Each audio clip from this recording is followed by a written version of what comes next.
She believed life would pause for her, that she could vanish to Europe, wander cobbled streets, sip wine in hidden courtyards, and fill her feed with captions like "Finding Myself," expecting everything to stay untouched until she returned. But while she was off chasing self-discovery, someone else made a quieter choice. Not with shouting, not with bitterness, but with finality. He didn't beg. He didn't argue. He didn't ask her to change her mind. He simply adjusted things step by step without ceremony. While she posed beneath foreign sunsets and laughed with strangers who felt like freedom, he erased her, calmly, deliberately, permanently, from the life they had built. And when she finally came back, ready to slip into her old place, she didn't find a broken man nursing wounds. She found someone who no longer waited. Someone who had learned the strength of release. Because sometimes the truest act of courage isn't clutching a drifting hand, it's letting it go. I'm glad you're here. If you're new to the channel, don't forget to subscribe and share this story with someone who might need it. Drop a comment with where you're watching from. I read every single one. Now let's rewind to the beginning. It didn't start with a dramatic scene. Just an ordinary Thursday evening. Dinner finished, Olivia stood at the sink, rinsing plates, her voice too casual when she said, "I'm thinking about taking a trip." As if she were noting we were low on paper towels. "Europe," she added, still facing the dishes. I froze, glass halfway to my lips. "By yourself?" "Not exactly. Marissa and Lena are going too. But this is something I need to do for me." She wouldn't meet my eyes, as if honesty was too heavy to hold. Marissa and Lena, both freshly single, both reinventing themselves after messy splits, weren't exactly the best role models for a grounding, reflective journey. I didn't need further details.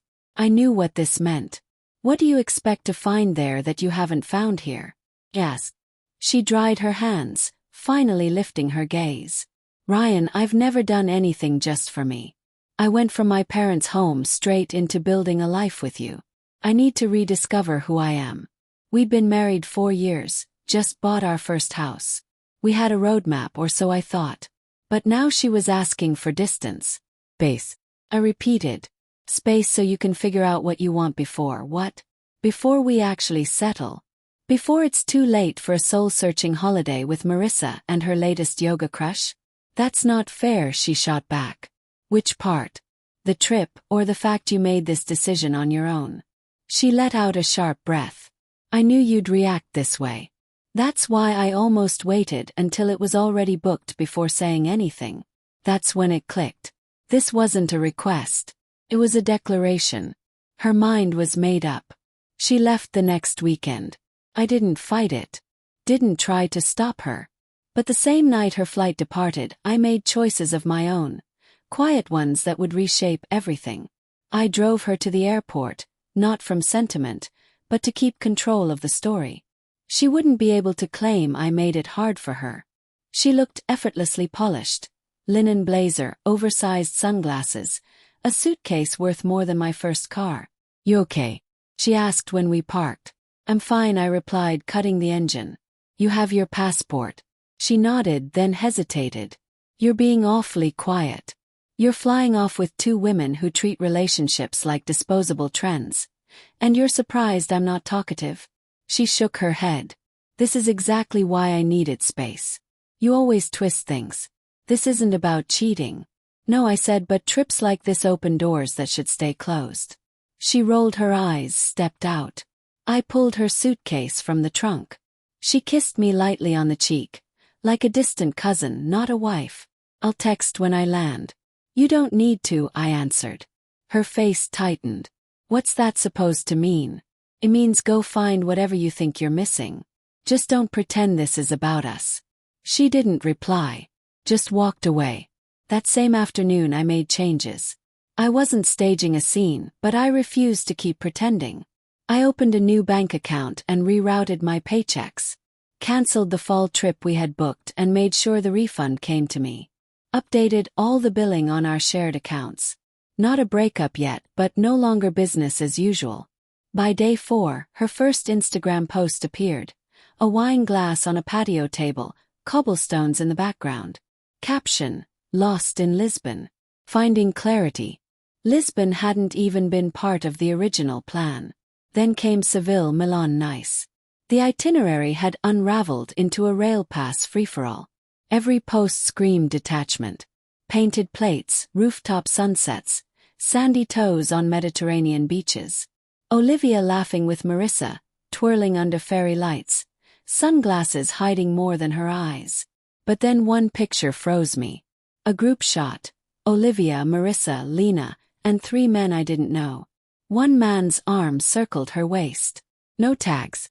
No names. Just a caption. New friends, old souls. I stared at it, then opened a folder and began saving screenshots. Call it suspicion, call it preparation. But I was finished giving her blind trust. No comments. No messages. No responses. Her one text that week. Hey, hope things are good back home. Just got to Barcelona. The view is breathtaking. I didn't reply. The next day, Marissa posted a video from a beach lounge. In the background, Olivia was barefoot, cocktail in hand, swaying to music. The same man from before stood beside her, shirtless, leaning close, whispering something. She didn't move away. I saved the clip, watched it twice, then waited. Nearly a month later, Olivia strolled back into the house as if nothing had changed. She set her luggage by the door, flashing a dazzling smile. Feels so good to be home, she said, stretching, yawning. You wouldn't believe the train delays in Italy. I stood by the kitchen island, arms crossed. Her eyes flicked around. You moved some things.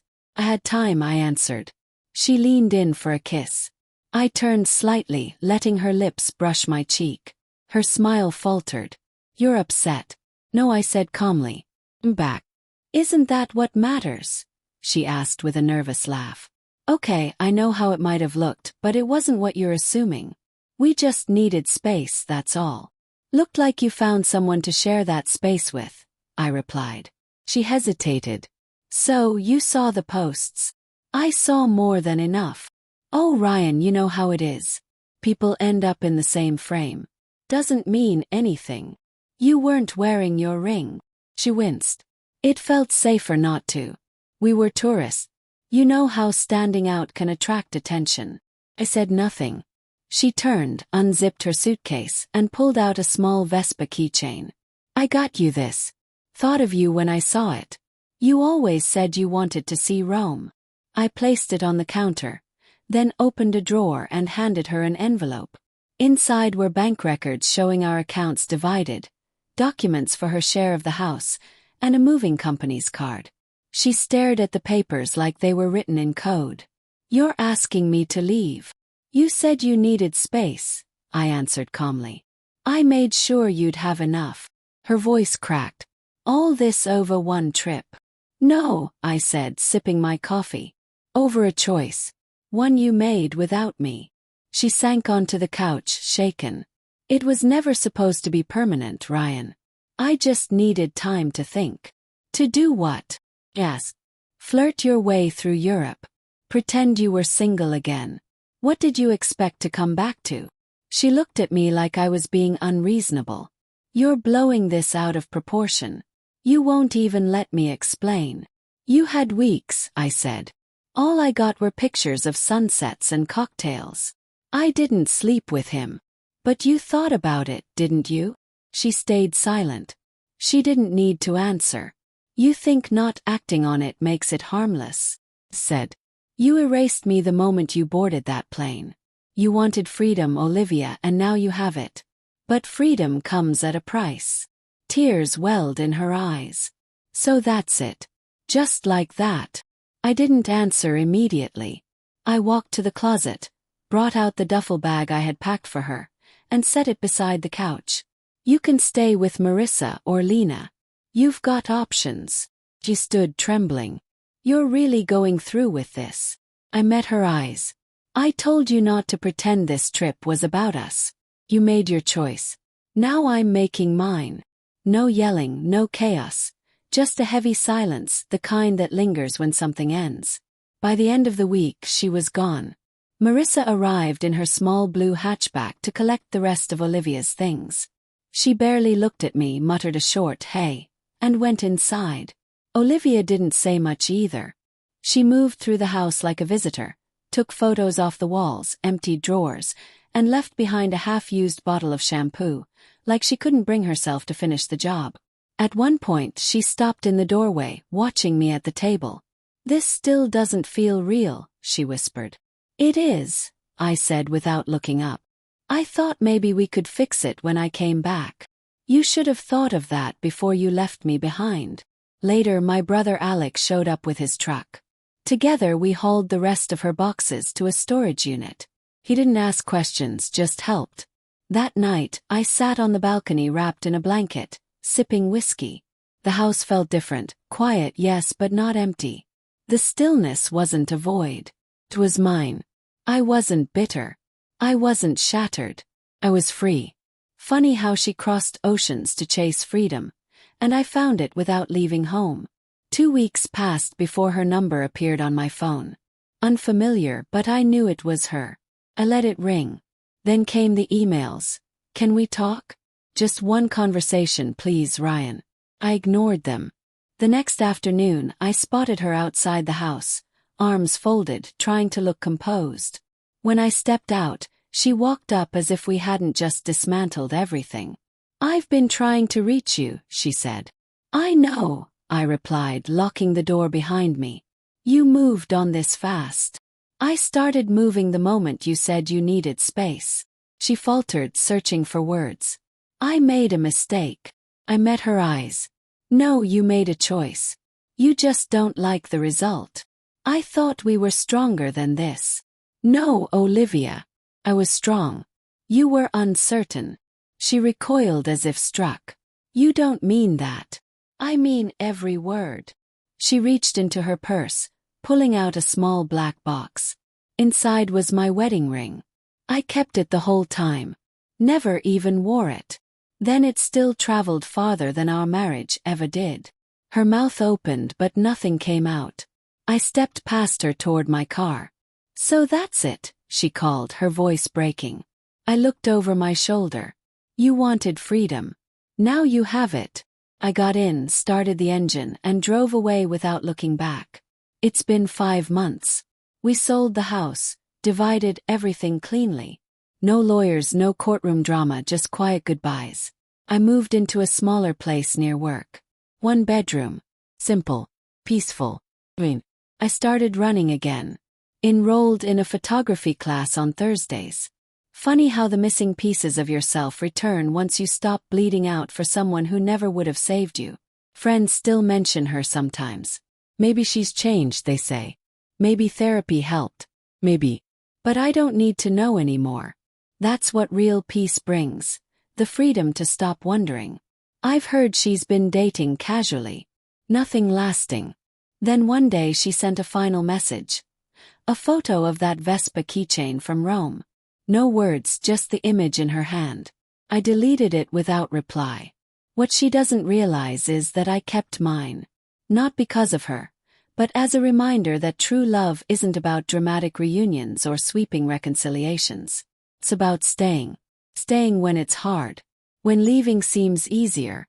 When the world whispers there might be something better if you let go. She left to discover herself. I stayed and discovered who I was. Now I'm seeing someone new. No rush, no chaos, just a steady warmth. The kind that doesn't need to shout to be real. This story is finished. If it meant something to you, share your thoughts in the comments. And if you enjoyed it, check out more stories on the channel. Until next time, take care of yourself.